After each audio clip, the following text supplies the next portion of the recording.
Top 10 batting postseason records in a single postseason. Number 5 hits Pablo Sandoval. So we all know, most of us know who Panda is. Made his name for San Francisco. We all know he was a part of those World Series titles, 2010, 2012, 2014. He was 2012. He had some key hits in there. 2014 was his big shine, just gigantic. Um, he was the influence of the Giants winning 2014, along with Matthew Baumgartner's extremely great pitching. Pablo Sandoval had a voice in that spectrum in terms of getting them to be World Series champs, but he did it on the offensive side instead of the pitching side of it. Overall, I mean, 26 hits is how much he accumulated during the postseason. That's a lot. That's a lot of hits. That means he was seeing the ball well, and he was going to lead his team to victory. And you just look at round by round. When they played in the wild card game against Pittsburgh, he had 2 hits, 2 quality hits. And when they got to the NLDS against the Nationals, he had 4 hits. When he got to the NLCS against the St. Louis Cardinals, he had 8 hits. And the biggest stage, the World Series, he had 12 hits. So it just shows to you how much he was an impact, how much of an impact he was with these San Francisco Giants. And he was just, it was special to see for sure how he hit the ball. He saw everything. He just did not have a problem with it. I mean, you're just looking at the batting average per round, of .500, 211 average, 400, a 429 in the World Series. So I made it a 429, a 467 on base, the 536 slugging, and 1.002 OPS. Overall span of that being in the World Series, he didn't hit any home runs at all. That's something that's just special to me. And he had extra base hits. He just helped in a bunch of ways that San Francisco needed to boost offense, and he deserves his honor and this credit to be on this list. Number 4, runs batted in, aka RBIs, David Freese. This was when he was the part of the Cardinals. They were in that 2011 series run, made it all the way to the Fall Classic, 1-7 games. That was actually one of the best World Series I've ever watched. One of them, like I said, on TV live, definitely top 5 ranking for sure. Just overall, just great quality watch. Rangers, Cardinals. Rangers had just 2 more outs to go, and if Tyler Feliz, I was like, well, that's it. Rangers are going to win the World Series. Magic happens. He gets a huge hit, scores some runs. Game is tied. It's just unbelievable. And then the bottom of having a game-winning home run to go to Game 7 and winning at home. That's what I call just quality heroics. And he hasn't had that much of a productive career ever since that year, but he will always be remembered as the guy that led St. Louis back to win the World Series. And it's like Aaron Boone. Aaron Boone was not an overall unbelievable Hall of Fame player. He had okay numbers, not the best, but he'll always be remembered for the 2003 ALCS, that home run clinching World Series home run that they went to versus the Marlins. So David Freese will be remembered in history, in the Cardinals organization. All the fans there will remember, but baseball wise, people will remember him. He will have a face in the game for what he did in 2011. It was remarkable of what he was able to accomplish there. David Freese though, 21 RBIs.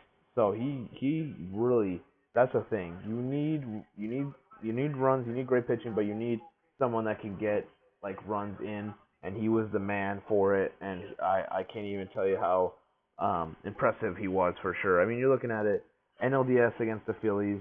This is a Phillies team that, in my opinion, had. I thought they should have won. They definitely should have won. They had that record. They had everything. They were just a great team, and I was looking, like I said, as a Phillies fan, I was confident we could get through and get ourselves a World Series after 3 years of not making it through. After 2009 and then 2010, falling short. We thought 2011, this is the year we get something. St. Louis steals it from us at home. So that was something that was, heartbreaking, but it was awesome to see how he was so productive during the series, following and stuff. So he had 5 RBIs versus the Phillies. He had 9 against the Milwaukee Brewers, and then he had 7 against the Rangers. Overall, he got on base, he got homers. That's the thing with him. He was producing as a bunch. He had great batting average, great on base. I mean, overall, great slugging.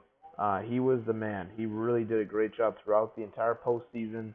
Helped them get there. Part of the reason why they got there was basically because of him, and others, of course, that influenced that ability, that way of making it to the series. But the Fall Classic, man, that's David Freese. That was his time to shine. He showed us what he can do, and he did just that. Definitely give the guy props though.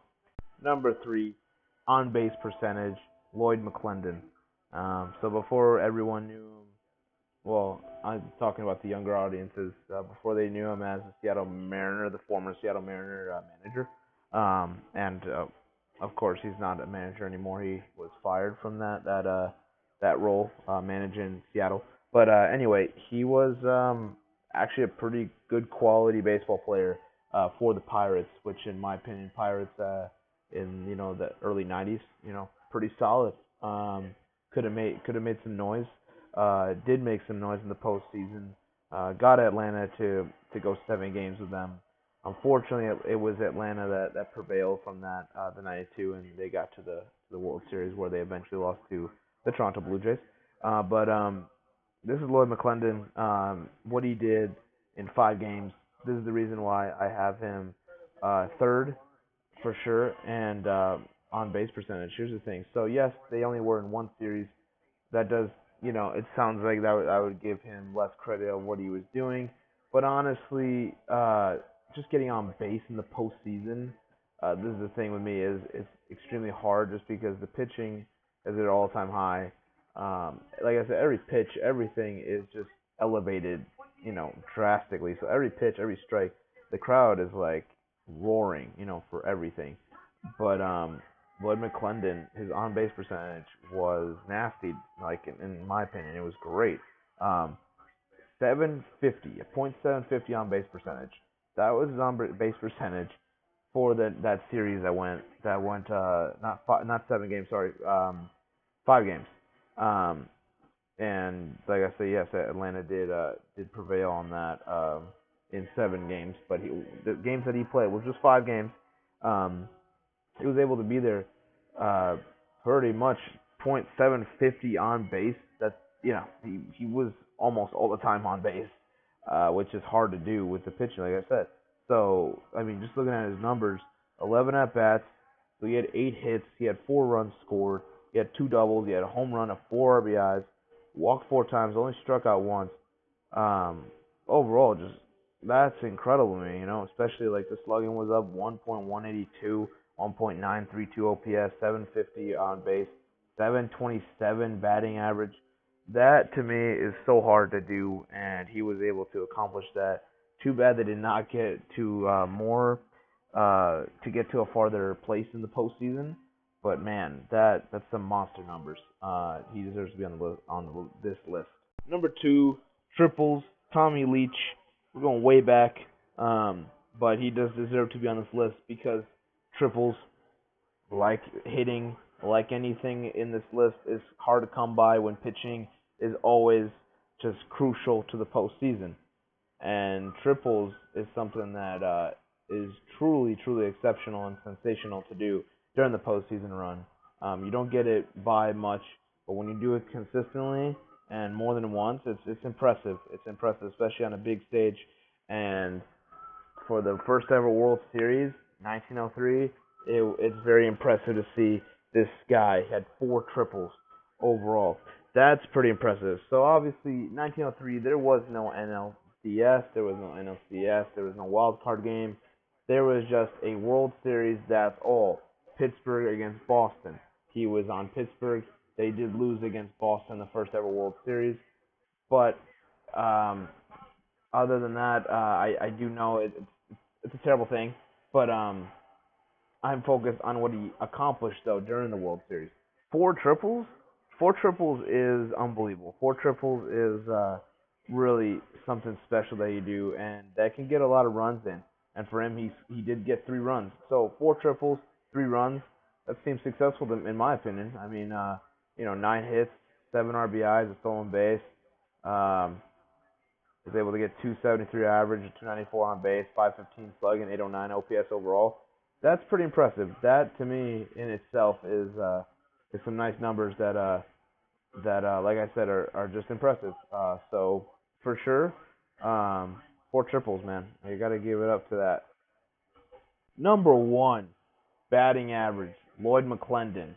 Um, Again, this guy is gonna be on this list because of that 1992 series. That was impressive. I did mention the batting average. I'm gonna mention it again. His batting average for that series was a 727. That's just unbelievable statistic wise. It's a great stat to look at just because when you go up to the plate in the postseason, you're just expecting that you want to produce runs. You're not gonna have you want to have some great numbers, but it's not always gonna go your way. And just the fact that how he was in that '92 series, it just makes everything better. Just 727 batting average is crazy, crazy good.